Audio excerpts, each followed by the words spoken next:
Abacha came to power in strange circumstances. His seizure of power was contrived by an alliance between military officers, pro-democracy groups, and traditional rulers. Bizarrely, Abiola was an accomplice to the military takeover. Before taking power, Abacha and Dia met and gave Abiola, Tinubu, Yoruba traditional leaders, and pro-democracy groups prior notice of the military takeover. However, all parties left with substantially different interpretation of what they had discussed and agreed on with each other. The military were convinced that they had secured the consent of pro-democracy groups and traditional leaders for another military government, whereas the civilian groups believed that Abacha's only job was to take whatever measure was necessary to declare Abiola as president. Although they tried to keep their cooperation secret, a drip feed of information leaked out from both sides. The events of the days immediately prior to and after Abacha's assumption of power demonstrated the extraordinary level of collaboration between Abacha, Abiola, and the civilian pro-democracy campaigners. Dia claimed that we made wide consultations with a lot of people, pro-democracy activists. Nobody, not one person, said he did not support Abacha. 4 days after Abacha took power, Abiola, his SDP supporters, and other loyalists met at his house in Lagos to formulate their response to the new regime. Abacha and Dia offered ministerial posts in the new government to Abiola's supporters. These offers of government participation divided Abiola's supporters. Abiola claimed that some of his followers argued that he should cooperate with Abacha or risk losing out to his political rivals who would not hesitate to join his government. Abiola said that the Kingibes and Jakandis were of the opinion that if we refuse to cooperate, the Yaradua group would cooperate with the junta and their people would become minister and make money. The next day, Abiola and Abacha met at Abacha's home in Lagos. National television broadcast footage of the two men warmly embracing and smiling. Abiola brought some of his supporters, including Kingibe, Jakande, and Bola Tinubu. Neither Abacha nor Abiola revealed what they had discussed at this meeting or its outcome. Abiola's heavily publicized presence at Abacha's house conferred legitimacy on the latter's assumption of power and gave the impression that Abiola consented to it. After this meeting, the normally bombastic and talkative Abiola maintained an uncharacteristic public silence and refused to condemn the military assumption of power, which had dissolved his party and the democratically elected institutions necessary for him to govern as president.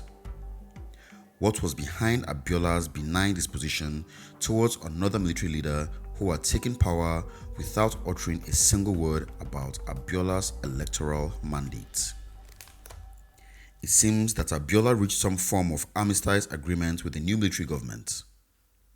After the meeting at Abiola's house, his supporters relayed their decision to participate in Abacha's government to the Awoists. One of Abiola's Awoist supporters was Adekunle Michael Ajasin, who claimed that he was informed that Chief Abiola had struck a deal with Abacha such that within 6 months of Abacha in power, Abiola would be sworn in.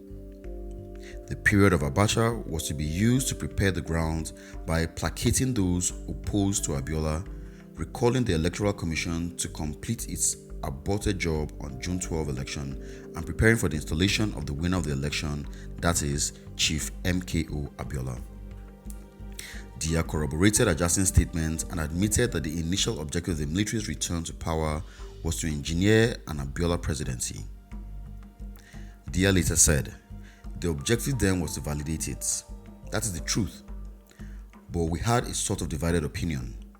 Some queried if we could validate it straight away like that, or we could try to correct the system and then validate it thereafter." Abiola seemed to believe that the fastest route to becoming president was not via a civilian uprising against the military, but by relying on backdoor deals with the military. Abiola was so confident that Abacha would cede power to him that he submitted to Abacha the names of his allies whom he wanted to be appointed as government ministers. One of the ministers that Abiola nominated was Olu Onagoroa, a prominent civil rights lawyer who had campaigned against military rule for several years.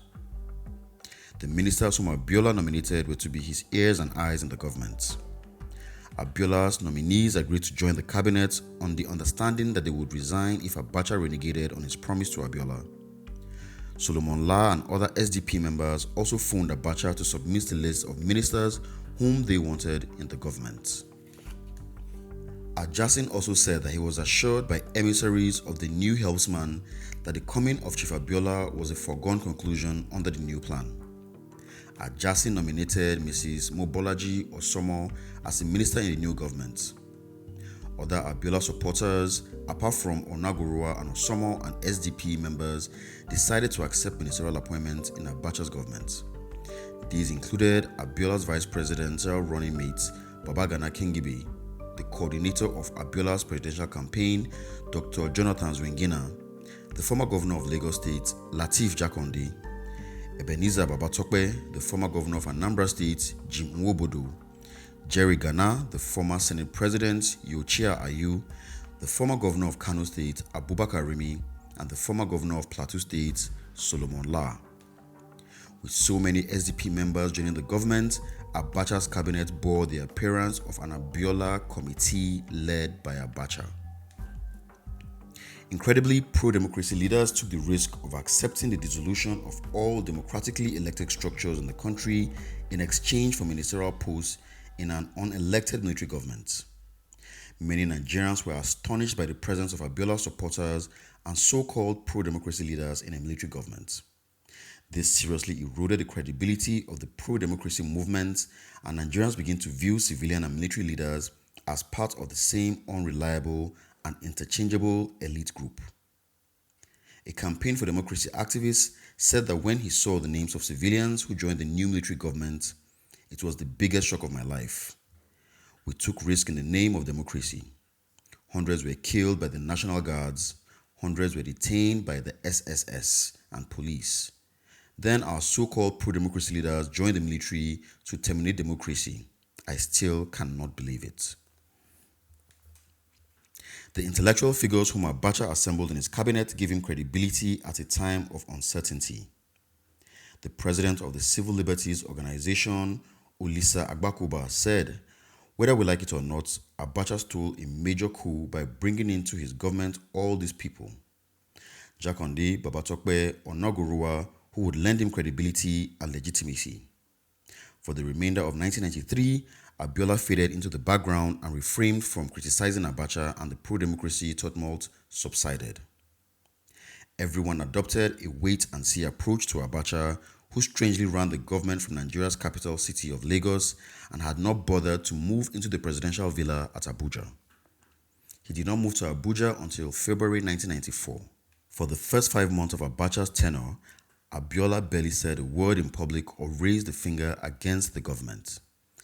He had either given up his fight for the presidency or was quietly content with Abacha's rule. Then, all hell broke loose.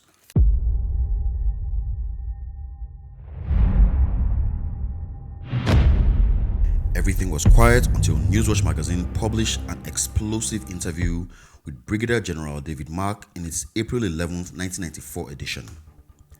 Mark had been one of the most powerful officers in the Babangida government, but Abacha retired him shortly after Babangida's reign ended. Mark was a member of perhaps the most politicized cohort in the history of the Nigerian Army, the 3rd Regular Combatant Course of the Nigerian Defense Academy, NDA. The graduating cadets of Course 3, as they were known, produced more members of the military government than any other cadet cohort in the history of the Nigerian Army. A brief biography of Mark is necessary to conceptualize the importance attached to his published interview and to the power he held and continued to hold for several years. He was an Idoma from Benue State in the Middle Belt. Mark was intellectually sophisticated and intense. A military colleague described him as an immensely amiable and focused officer with unusual political attitudes and an inclination consistent with the prevailing habits of his cohorts of the 3rd Nigerian Defense Academy regular course. After graduating from the NDA in 1970, he enlisted in the strategically important Signal Corps. He served under the long-time Inspector of Signals, Brigadier Murtala Mohammed, who later became head of state in 1975. A signals officer who worked with Mark informed me that he was the most feared officer in signals.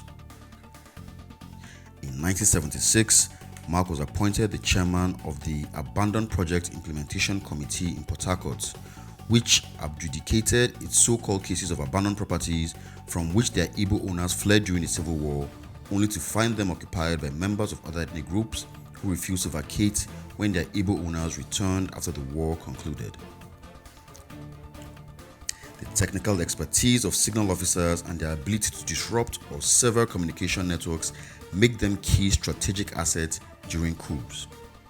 Mark was a participant in the 1983 and 1985 coups that brought Buhari and Babangida respectively to power. After the 1985 coup, Babangida appointed Mark as the military governor of Babangida's home state of Niger and later as the Minister of Communication. During his time at the ministry, he became a friend and business associate of Abiola. At the time the June 12 election annulment occurred, Mark was serving as the Director of Strategic Studies at the National War College in Abuja. Ironically, he was then delivering lectures on the role of the military in a democratic society. Mark blew the lid off intra-military intrigues in an explosive no-holds-barred interview which was published under the title "The Abacha Coup, Our Original Plan." Mark contradicted Dia's public statement that our stay will be brief. Instead, he alleged that Abacha had a secret plan to rule until the end of the 20th century. His hidden agenda is for the regime to end on a historic note on the 31st December 1999. Alarmingly, Mark added that Abacha and Dia had briefed pro-democracy campaigners and traditional rulers in advance and secured their consent for a military to rule. Mark also claimed that the military agreed to appoint two vice presidents, one a civilian who would be in charge of the federal ministries and the other a military chief of general staff who would be responsible for the administration of states. Alex Ekweme, an Igbo, was nominated as the civilian vice president, Dia as chief of general staff, and Lieutenant General Aliyu Mohammed as Minister of Defense. However, that plan failed when, according to Mark, Dia went berserk and objected to Ekweme on the ground that federal appointments are not designed as a compensation for the civil war, and Abacha refused to surrender the defense portfolio. Mark's interview damaged the credibility of major players across the political spectrum. The military, elected politicians, pro-democracy campaigners, and even Yoruba traditional rulers. If true, his allegations portrayed all of them as being in a venal alliance. The interview sent shockwaves across the political landscape. The shocking revelations in Mark's interview with Newswatch reactivated the opposition, which suddenly realized that Abacha spoke rarely and that his government was merely trading water. Gani Fawehinmi declared, "This man is a do-nothing head of state." He added, "I don't see any difference between Babangida and Abacha. The only difference I see is that Babangida could be seen to be doing something negative. He negatively stationary, that is Abacha. Babangida was negatively moving into disaster. Abacha is stationary but negatively digging a hole for the demise of the Nigerian people. There is no difference between the two of them." The government reacted to contain the turbulence arising from Mark's interview. After Newswatch publicized the interview, the State Security Service arrested its editor Dan Agbese, Ray Ekbu, and Yakubu Mohammed on April 7th. The SSS demanded to see copies of Newswatch's next edition and raided Agbese's house on Monday, April 11th, in the process ransacking every one of the 7 bedrooms and took away several documents. Although the government had set up a National Constitutional Conference commission in line with Abacha's promise to establish a conference to discuss Nigeria's future constitution, not much had been on this front, and at least 6 members of the commission threatened to resign unless the government briefed them. It was only then that the government hurriedly took steps in mid-April 1994 to prepare for the Constitutional Conference. In response, Celestine Owodiong, a history lecturer, sarcastically asked, "Does it mean that the military government was not working on any program between November 17, 1993 and April 15, 1994? Despite these preparatory steps, the government did not establish the conference for another 2.5 months. However, the government's silence, combined with Mark's revelation, had roused the opposition to greater vigilance. it also ruptured the collaboration between the military and Yoruba political groups. The government's honeymoon period had ended.